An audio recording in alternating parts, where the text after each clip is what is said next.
In the book, I have a little notice quote from Al Gore at a Bill Gates event talking about how Africa is projected to have the hugest population explosion in the 21st century. And you know what Al Gore's solution is? Quote, ubiquitous fertility management because there's going to be too many people of color in the world. Now, the quote was ubiquitous fertility management, but we have a white, wealthy Western politician lamenting that there's going to be too many Africans, and the solution is to get rid of them with ubiquitous fertility management, unquote. This is their agenda. And this is not, how does Al Gore get away with that? Can you imagine Donald Trump, the media letting him get away with saying there's going to be too many black people, too many Africans? We've got to limit their population in order to save the earth. This is their agenda.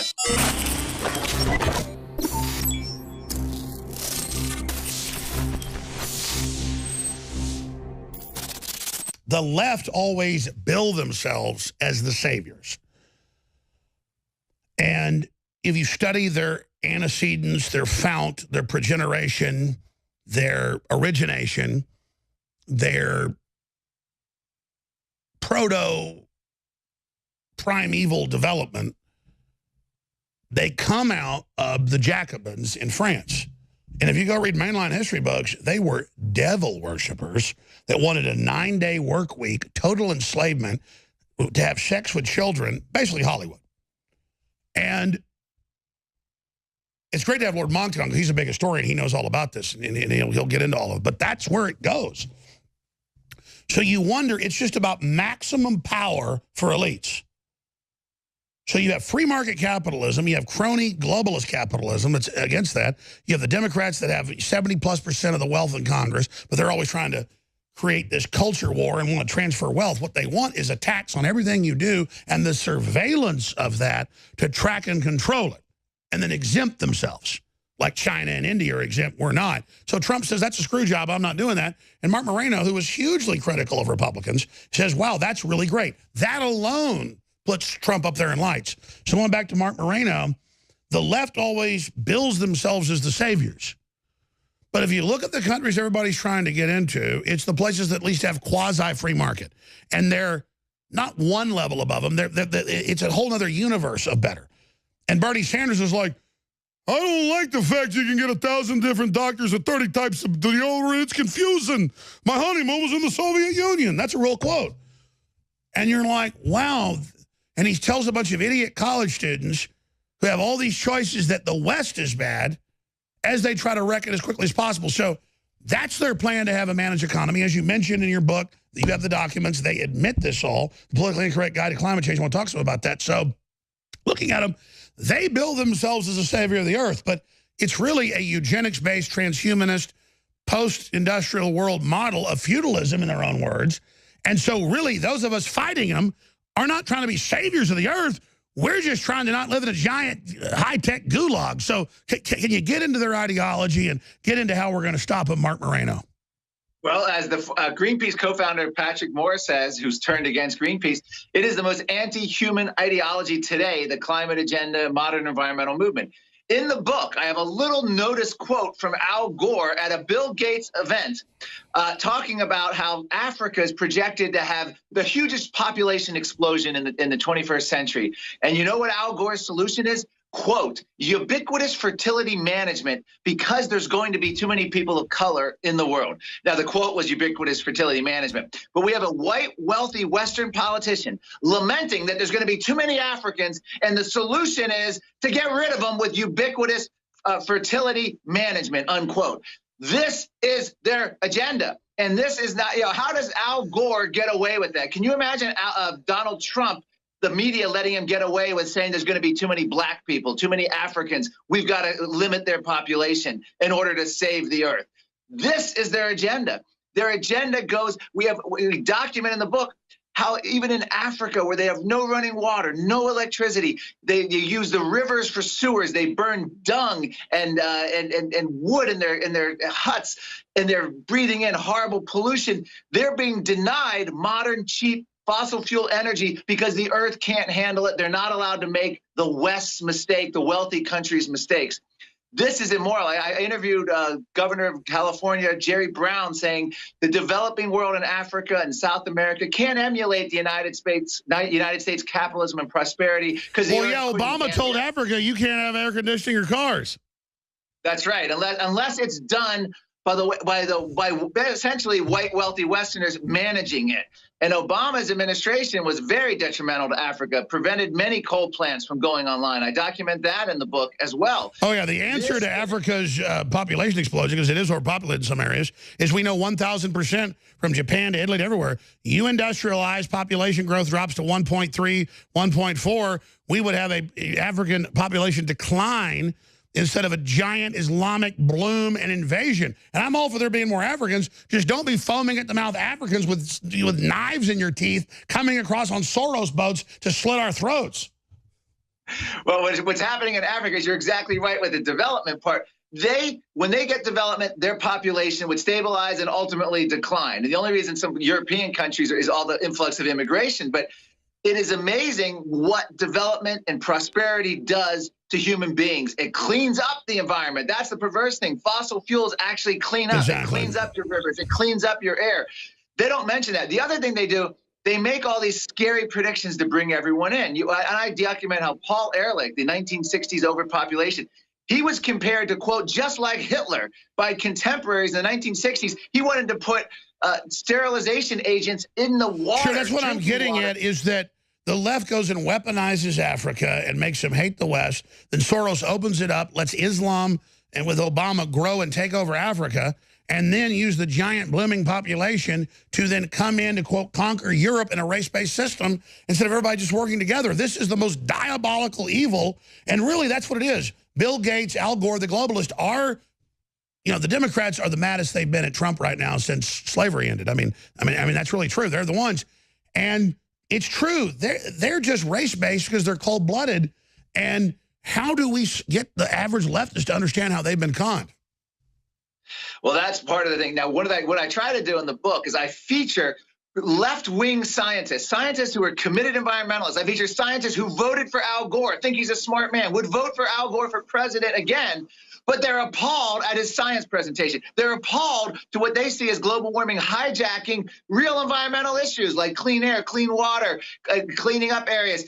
They think that global warming is one of the most anti-environmental issues. And I try to profile these politically left-wing scientists in order to make it okay for other left-wing activists to realize the error of their ways. I feature United Nations scientists who turned against the UN and openly admit, and this is one of the funny things in the book, Alex, they actually behind the scenes in the UN talk about, will make the next report so alarming, the world will have to act. They talk about how they have to get rid of the medieval warm period because if we have one, if they acknowledge it, then they can't explain current warmth because we had a medieval warm period 800 years ago simply because we didn't, and we had a medieval warm period without benefit of coal plants and SUVs.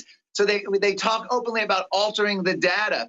I go through all of this in the book. So even left-wing activists, the hope is not that they're going to change their ways, but that they'll abandon the climate movement as they abandon the overpopulation movement, the global cooling movement, the Amazon deforestation movement, the resource scarcity movement. All the previous environmental scares have eventually been abandoned because they were scientifically untenable, and we're reaching that tipping point with global warming. Well, Mark Moreno, we know the collectivists want to manage and control humanity. It's what they crave. Free market libertarians, we just crave turning humanity loose. And history's replete. I mean, as you know, in Venezuela, they long ago ate their dogs and cats. Now it's cannibalism, and the government won't let you say thousands die a week from starvation. I just look at the average college students, and I'm not trying to be mean. They look like they've been beat upside the head with a lobotomy scalpel, and I just don't know what we're going to do because there's something about dumb people. They hate civilization. They hate electricity. They hate the light. They see it as like a threat. So they try to pull it down and then starve to death. And then they're so dumb, they don't know why they starve to death. Yeah, and we have a collegiate organization called Collegiates for Constructive Tomorrow. And we've noticed just in the last 5 years, college kids coming up, have been so indoctrinated in this agenda of the climate change and environmental that they are now, different from college kids 5 years ago. I mean, it's working from kindergarten through college when you start this indoctrination. And I feature Leonardo DiCaprio in the book saying, you got to get kids young. And Al Gore's producer, Lori David, we want you to grow up to be activists. They're succeeding, Alex, and we're losing this whole generation. As witnessed. That's right. Well, that's what Islam says. You got to get the kids young. All right. And Sadiq Khan doesn't want to stop genital mutilation. In fact, you get banned off Twitter if you criticize it. It's a sacrament of the left. Thank you, Mark Moreno. Thank you so much. We'll be back, folks. Stay with us. You know, someone very profoundly once said many years ago that if fascism ever comes to America, it'll come in the name of liberalism. He goes to jail. He goes to jail. Lock him up. If you are receiving this transmission, you are the resistance. We have before us the opportunity to forge for ourselves and for future generations a new world order, a world where the rule of law, not the law of the jungle, governs the conduct of nations.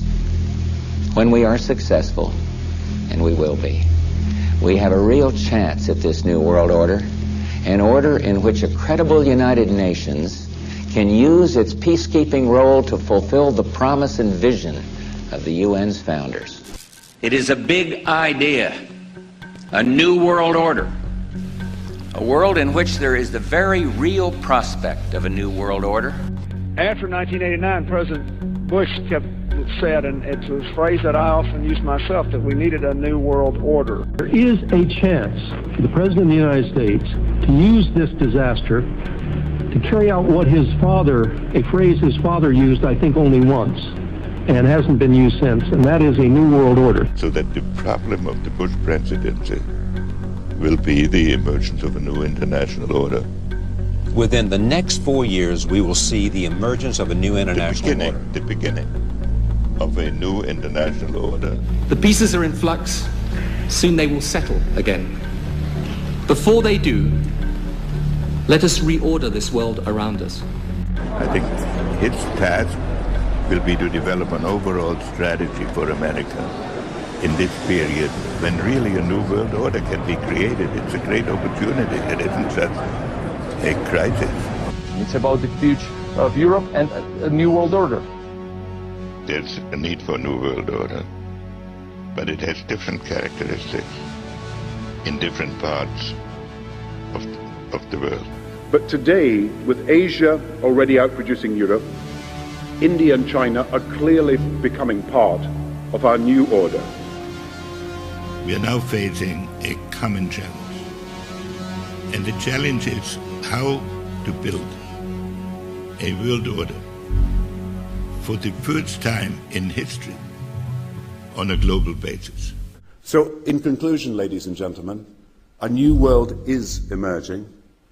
It is a new world order with significantly different and radically new challenges. The affirmative task we have now is to actually create a new world order. Good evening, everybody. President Obama and British Prime Minister Gordon today calling for a new world order to tackle our global economic crisis. And the president outlined his vision of a new world order in which the U.S. would participate fully. We've got to give them a stake in creating the kind of world order that I think all of us would like to see. So I see a world order in the future with a multipolar world order. I think a new world order is emerging, and with it the foundations of a new and progressive era of international cooperation. But in a globalized economy, we are going to have to take global responsibilities, and there is going to have to be some semblance of global governance. Never before has a new world order had to be assembled from so many different perceptions or on so global a scale.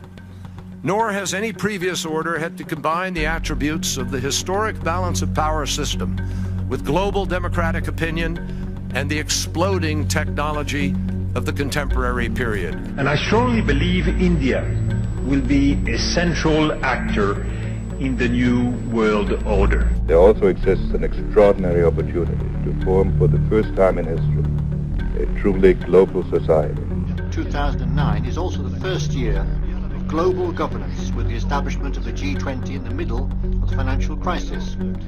The climate conference in Copenhagen is another step towards the global management of our planet. New World Order is the headline in the Globe and Mail in Canada. Is this global governance at last? Is it one world, the central bankers in charge? But aren't we all just living and dying for what the central banks do? Of course we are. We are absolutely slaves to central banks.